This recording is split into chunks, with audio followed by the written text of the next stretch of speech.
A very good evening to all our viewers and welcome to a brand new edition of News First Weekend coming to you live from our Newsfirst studios in Colombo. I'm Arundhati Mudanayaka. Let's start off with a look at the stories making headlines. President Maithripala Sirisena addresses the nation. Shooting at the CPC head office in Dematagoda, 1 person killed, 2 injured. New cabinet to be sworn in tomorrow. UNP says a motion of impeachment will be brought against the president. Prime Minister pays tribute to the Temple of the Sacred Tooth Relic and receives blessings from the chief incumbent of the Askeri chapter. India says the political situation of Sri Lanka will be closely monitored. Former Defence Secretary Gotabaya Rajapaksa decides to refrain from taking up any positions of government.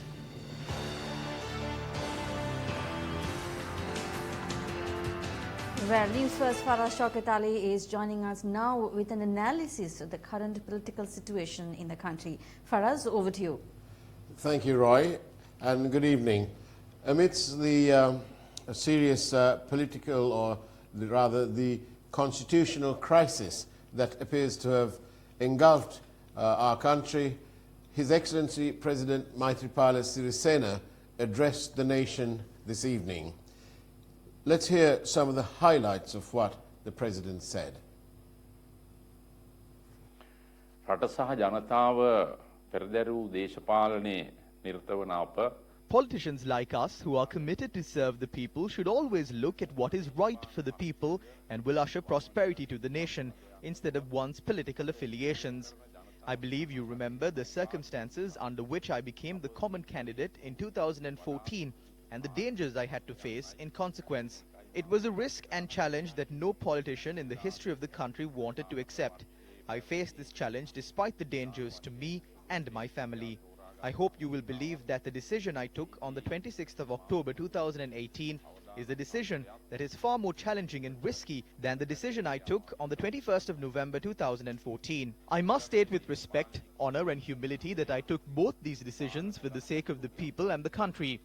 However, Honorable Ranil Wickremesinghe's political conduct was unbecoming of civilized politics and belittled the victory achieving, risking my life in 2015. I believe that Mr. Wickremesinghe and his group of closest friends, who belonged to a privileged class and did not understand the pulse of the people, conducted themselves as if shaping the future of the country was a fun game they played. I feel that Honorable Wickremesinghe grossly violated the very principles of good governance we pledged to uphold. I am sure you remember that on the evening of the 9th of January 2015, moments after taking oaths as president, I appointed Mr. Wickremesinghe as the Prime Minister of Sri Lanka, although he had only 47 members in Parliament. However, I am sure you know that Mr. Wickremesinghe destroyed the concept and the noble expectations of good governance by his actions during the last few years. The central bank robbery was an abortion of the pledge of good governance we had given to the people to eliminate corruption and fraud. I remember that there came a lot of resistance and protests from the people, opposition parties, political groups, civil society, and responsible people in the society when the central bank robbery was committed. That led to a lot of tensions within the government. At that time, Mr. Wickremesinghe behaved very impatiently and restlessly. When I decided to visit the central bank and meet the staff of the bank, I remember he suddenly came to my residence and asked me, "The central bank belongs to me. Why do you want to go there?" At that moment, I told him, "It is true that it has been gazetted under your purview, but as the president of the country, I have the right to visit that place." And I told him that I was planning to go to the bank in a while anyway. Mr. Wickremesinghe left immediately. When I got there, Mr. Arjun Mahendran, who has been sent on leave pending investigation, came to welcome me with a bunch of betel leaves. I was surprised to see how he had got there all of a sudden. I saw how disturbed, restless, and panicking they were. This shameless robbery led to a serious economic crisis and a political crisis. Then I appointed a commission to investigate into the central bank issue in response to people's demands. When the commission was carrying out the investigations independently, leader of the United National Party started pointing fingers at me. They asked why I appointed this commission. They considered this move was a disgrace to the UNP. But I assured them that the appointment of the commission was necessary to clear those who are not involved and to bring to book those who were culprits. As you know, this robbery has dragged our country into deep economic crisis from which it is difficult to come out. My political life now spans over 51 years. Recently, a person called Namal Kumara came before the media and disclosed a plot to assassinate me and Mr. Gotabaya Rajapaksa. I handed over the task of investigations to the Criminal Investigations Department. However, Inspector General of Police did not assign the investigations to the CID. Instead, it was given to another division. Then I realized that there was an issue of trust about the investigations.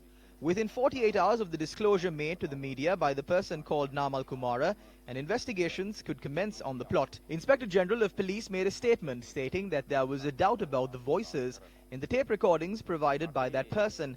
I would like to raise the question with respect, is it suitable for a police chief to behave in such a shameless manner and express doubts about the recording without seeking any technical expert advice on the tape recording, when there was a revelation that a plot was hatched to assassinate the president of the country? The reports provided by the CID and other investigating authorities, including the Intelligence Bureau, showed that this is a very serious matter. In this plot, there is a wide range of information which has not been disclosed to the public.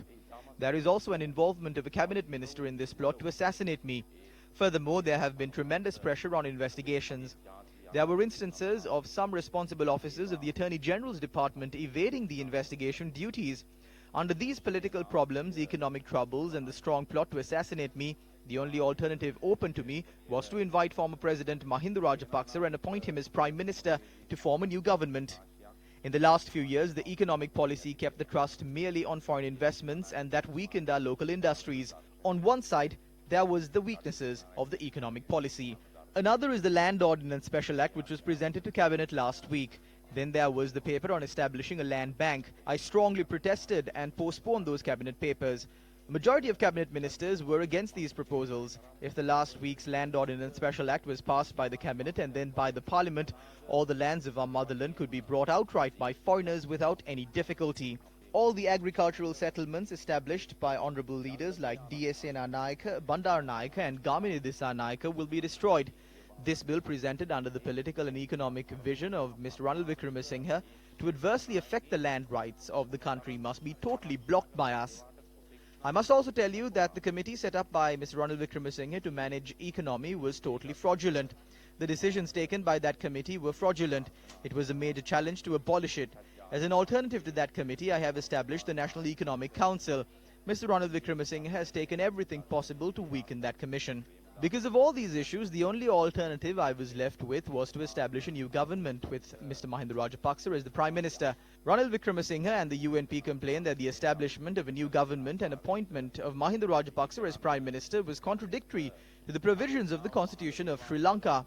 I categorically state that the appointments were made totally in accordance with the Constitution and on advice of legal experts. No constitutional violation was done when appointments were made and removal was enacted. With all respect, I completely reject the charge that what was done was a violation of the Constitution.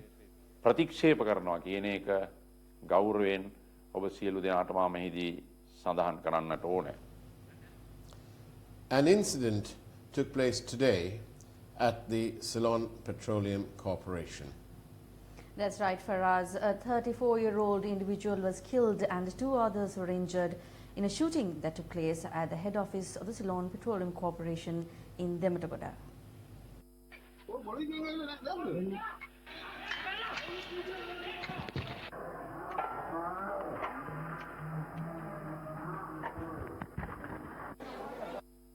Police media spokesperson SP Ruwan Gunasekara said that a tense situation erupted at the location following the arrival of parliamentarian Arjuna Ranatunga and another group.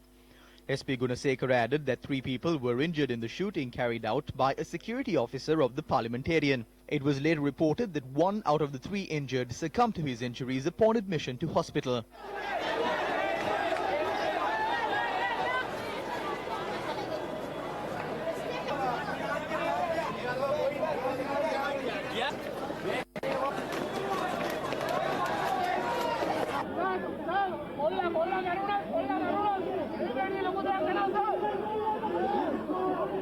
Several other MPs were also present at the location. Arjun Ranatunga, together with a group, forcibly took the key from the security officers and attempted to take some files with him. They have not given the keys. One of the security officers had been shot while this was going on right in front of the police. Police said the security officer who carried out the shooting was arrested. No, I came back to Sri Lanka today. I went and met the Honorable Prime Minister, and then I saw Mr. Mahinda Rajapaksa sworn in as the Prime Minister. Then I decided I should go and collect my personal stuff from my Ministry Office, CPC headquarters. So I spoke to Secretary Ministry, and he said that he will send an additional secretary for me to go upstairs and collect my stuff. So I was here till the additional secretary comes. There was this town council member came and threatened me. Then my security guys threw him out. There was a crowd came.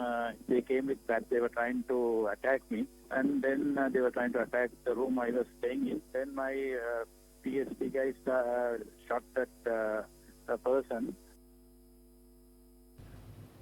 Let's go back to the political situation in the country. Faraz, what is the update that you have? UNP parliamentarian Dr. Jayampati Wickramaratne says that the manner in which Ranil Wickremesinghe was removed from the post of Prime Minister is against the Constitution. Dr. Wickramaratne made this observation during a media briefing convened at Temple Trees this morning.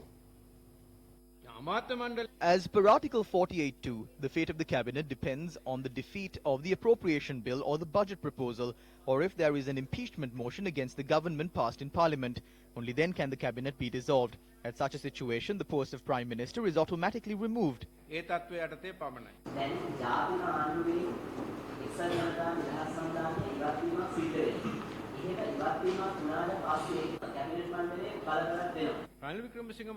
Ranil Wickremesinghe was not appointed as the Prime Minister with the majority that he received from a national government. The parliamentary elections were held on the 17th of August 2015. The parliament was convened for the first time on the 1st of September. As soon as the election was over, the president appointed Ranil Wickremesinghe, the person who had won the trust of the parliament, as the Prime Minister. Ranil Wickremesinghe did not become Prime Minister through a national government. He was the Prime Minister even before the proposal for a national government was passed.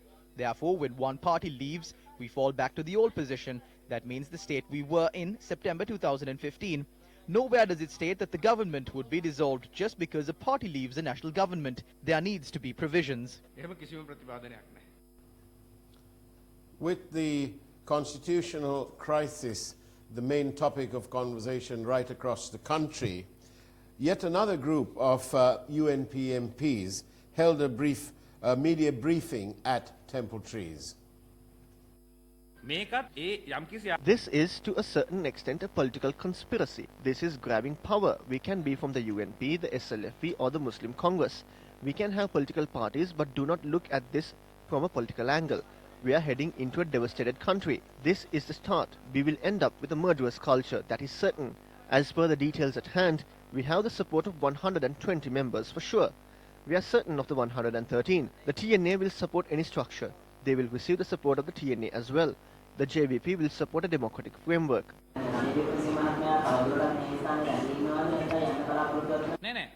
No, there is no need for us to go. Ranil is the legal Prime Minister. If he shows the 113, we will go. We would only need 5 minutes to pack the files. We have signed a document to support the Prime Minister.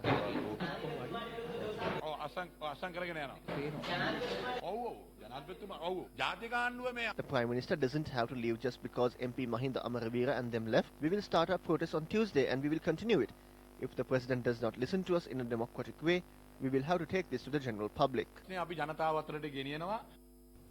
And still with matters relating to the constitutional crisis that has afflicted our country, we have a bit of a report to tell you what is happening at Temple Trees. Well, the various media briefings are being conducted at Temple Trees. There's Pirit being chanted at Temple Trees. And there's a number of UNP supporters also at Temple Trees. And Temple Trees, of course, is subject to the normal protection that is normally afforded to Temple Trees, excepting that at the two main entrances we have a little bit more additional security.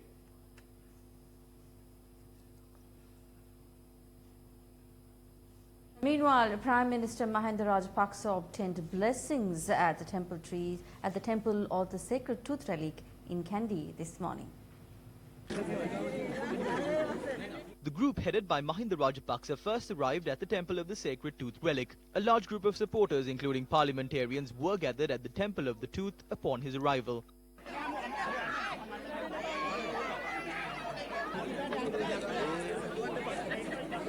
The Prime Minister then obtained blessings from the Temple of the Sacred Tooth Relic. Mahinda Rajapaksa then arrived at the Malbatu Mahaviharya and obtained blessings from the Chief Prelate of the Malbatu Chapter, Most Venerable Tibbatuave Sri Siddhartha Sumangala Thera. He then visited the Askiri Mahaviharya and obtained blessings from the Chief Prelate of the Askiri Chapter, Most Venerable Varakagoda Sri Jnanaratana Thera. The economy of the country has collapsed. The resources are being sold off. At a time when the Colombo port is also on the verge of being sold, I took up this position considering this as my responsibility and duty. I left the temple trees even before the results were announced. It doesn't appear that he will be leaving like that. The President did all of this legally, according to Article 48(1) of the Constitution, except during the period intervening between the dissolution of Parliament and the conclusion of the general election. The Cabinet of Ministers shall, unless the President has in the exercise of his power under Article 70 dissolved Parliament, stand dissolved. The government was held by the support of the UPFA ministers, so as they resigned from the government, the agreement is void. The President says he believes he has the support of about 120. The President wouldn't say this if he was not sure. The President made a timely decision. We appreciate it. We have much hope regarding this appointment as Sri Lankans and are looking forward to a prosperous journey ahead.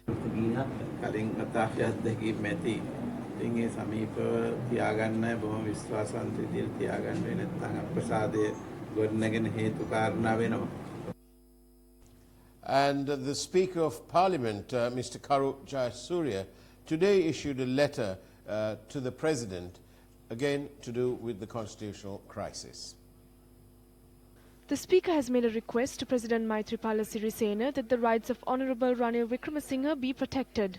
He noted that he is making this request following a letter sent to him. And the Leader of the Opposition in the Parliament of Sri Lanka, Mr. R. Sambandhan, the Member of Parliament, has also issued a letter to address to the Speaker, and partly he says that he calls upon the Speaker to uphold the rule of law by summoning Parliament forthwith to enable Parliament to perform its legitimate functions. India says they will be closely monitoring the current political situation in Sri Lanka, adding the international dimension to that. Spokesperson for the Indian Ministry of External Affairs, Ravish Kumar, said that India expects Sri Lanka as their neighbouring country to respect democratic rights and act in accordance to the Constitution. The spokesperson reiterated that India will continuously provide their support for the development of Sri Lanka. Meanwhile, UPFA MP Lakshmanya Abebardhana convened a media briefing in Colombo today. අගමැතිවරයා cassette පත්‍රයක් මගින් The Prime Minister has been appointed through a gazette notification. The Secretary to the former Prime Minister has been removed and a new Secretary to the Prime Minister has been appointed. That is the second task he carried out legally. Also tomorrow, the Cabinet of Ministers will be sworn in. That is the third legal step being taken to move the country forward. To date, 120 have expressed their consent to the newly appointed Prime Minister. We have met and discussed about it. Parliament was prorogued not to make up the 113. Parliament was prorogued mainly because the budget was due to be presented in November, but the budget has to be presented by a new government. That is why Parliament was postponed until the 16th of November. After the UPFA withdrew from the national government, only 30 ministers can be appointed legally according to the Constitution. You cannot appoint more than that. I believe it will be even less. After a new Prime Minister is appointed and his predecessor is removed, he can't use state property. This government itself had brought forward something called misuse of state property. Regrettably, he will have to be responsible for the number of days that he misused this property. Vehicles cannot be used. Remember, these funds are being provided by the Presidential Secretariat. If the supply of funds is halted tomorrow, there will be many issues. Without falling into the category of misuse, There would be no issue if he acted in the gentleman-like political conduct that he did before. ගුණගරුක සත්‍යවාදී විදියට අර වෙනදක් මහත්මා දේශපාලනයේදී කරපු ආකාරයට ගියා නම් මේ කිසි ප්‍රශ්නයක් නැහැ. And the constitutional crisis continued to attract attention from all sides of the political divide. And the other one was that the manner in which Mahinda Rajapaksa was appointed as Prime Minister was discussed at a media briefing held by representatives of the Sri Lanka Freedom Party. All of you are aware that this was done very secretively. We were suddenly called and the swearing-in took place quickly. But soon after, the people all over the country took to the streets and celebrated by lighting firecrackers and heralding the national flag. I know that 90% of the Buddhist monks at temples cooked milk rice and gave it out to people. Therefore, this is the wish of the majority. More than any of us, it is President Maithripala Sirisena who had to take a very difficult decision to bring the country to this state. He had to leave the very force that supported him when going against the then presidential candidate Mahinda Rajapaksa and helped him become victorious. This is not an easy task. That is why Prime Minister Mahinda Rajapaksa said that Maitri took a decision that was impossible even to him. Therefore, I would like to extend my gratitude and salute him. I must tell you that from the beginning, the journey with this government has been difficult for him and to us who supported his views. එතුමාගේ ඉල්ලීම මත එකතු වෙච්ච අපිට හරිම දුෂ්කර ගමනක්. මේ කාර්යය කිරීමේදී මහින්ද රාජපක්ෂ මැතිතුමා අගමැති කර I was the first person who suggested that we should take steps to appoint Mahinda Rajapaksa as the Prime Minister. We spoke of this within the party before the group of 15 left the government. After that, we left the government, and when we left, we went to England and spoke with the President regarding some obstacles that were present within the party in accomplishing this. Upon our return, we made the necessary changes in the party and we sat in the opposition on the 8th of May. We were first a group of 16, then we became the group of 15. Although we were together as the group of 15, there were some who did not believe in this plan. But four of us, the three of us, along with parliamentarian Lakshman Vasanta Pereira, carried out this plan behind the scenes under utmost secrecy. Some of these secrets are revealed because of your talent. Sometimes when these secrets are out, we have to deny them. Then we start protecting these secrets once again. Thereafter, the four of us started working alone on various other matters. Finally, on the day when the new Prime Minister was sworn in, a single media personnel was aware that we were going to the Presidential Secretariat. For the first time in world history, Maithripala Sirisena takes a stern decision by following the country's constitution to the letter. All 95 of us sit together at the Presidential Secretariat under the patronage of President Maithripala Sirisena and Prime Minister Mahinda Rajapaksa. This is the wish of the people. The government that we form would be a new government and not an interim government. Mahinda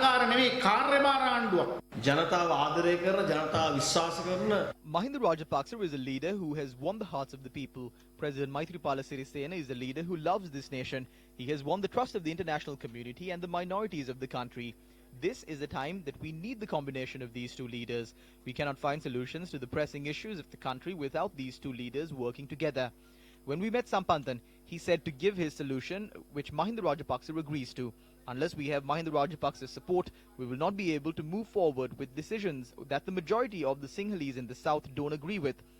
What did the chief prelates of the Askari and Malwatu chapters say? They told us to bring Mahinda and Maitri together and move away from those who do not love the nation, those who don't have any regard to the culture of the country. We also met with the Archbishop. He told us to go and support Maithripala Sirisena and help him to take a progressive decision. He made a request from us not to allow those who do not belong to this country to destroy the country. We did what all of them requested us to do and save this country. This country can now be converted into a developed country. There are no other leaders who are able to do this better than these two leaders. And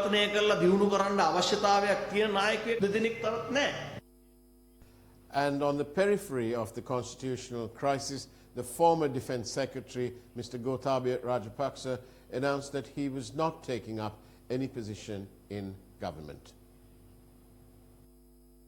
Milinda Rajapaksa, the spokesperson for Gotabaya Rajapaksa, announced that the former Defence Secretary has decided to play a supportive role in Prime Minister Mahinda Rajapaksa's development initiatives.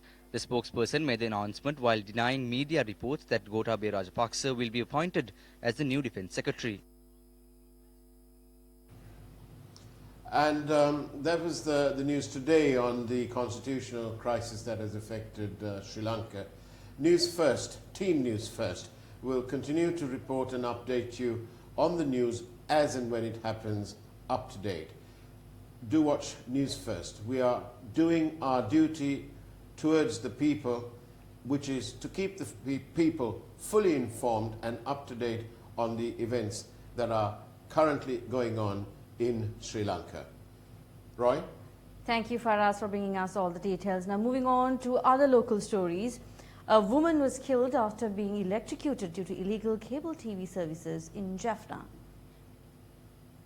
55-year-old Leelavati was residing at the Hospital Road in Jaffna. Our correspondent said she was residing in a house alone. She goes to church every Sunday. We thought that she had gone to church today also. Since she didn't come, we broke the window in her house and looked in. Then we saw her on the floor. We assume she died last night at around 11 or 12. Meanwhile, we witnessed the manner in which the cable TV operator was connected to the house via electricity cables. 2 other individuals died on the 23rd of May after being electrocuted due to illegal cable TV operators. People urged the authorities to remove the cable TV operators that have been illegally installed using electricity cables. Although the Ministry of Power and Renewable Energy said that it had appointed a committee to look into this matter, why is there no action being taken so far? Why has the Ceylon Electricity Board agreed to this? Why is the Telecommunication Regulatory Commission not making an attempt to stop this? Is it not the responsibility of officials to remove these illegal cable TV operators? And with that, we wrap up tonight's edition of Weekend Primetime News. Thank you very much for joining us. Good night.